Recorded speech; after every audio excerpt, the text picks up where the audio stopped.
अगर कोई शख्स ये समझे कि मुस्तकबिल में फ़लाँ शख्स मेरे लिए किसी तरह भी ख़तरनाक साबित हो सकता है, तो इस जो ज़न है और गुमान की बुनियाद पे वो कोई इक़दाम कर सकता है उसके ख़िलाफ़? कोई इक़दाम नहीं कर सकता जब तक वो ख़तरनाक इक़दाम दुश्मन ना शुरू करे। उस वक्त तक इस ख्याल पर कि वो ख़तरनाक ना हो उसको कत्ल नहीं किया जा सकता। एक शख्स किसी होटल में गए खाने के लिए, तो उसमें देखा उधर बोर्ड पे लिखा हुआ है कि आप पेट भर के खाइए, जितने मर्जी खाइए, सब फ्री है।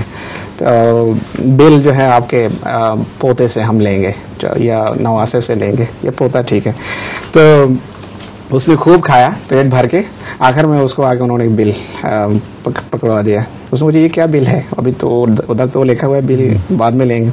कहते हैं ये आपके जो दादे जान ने जो खाया था उसके बिल है।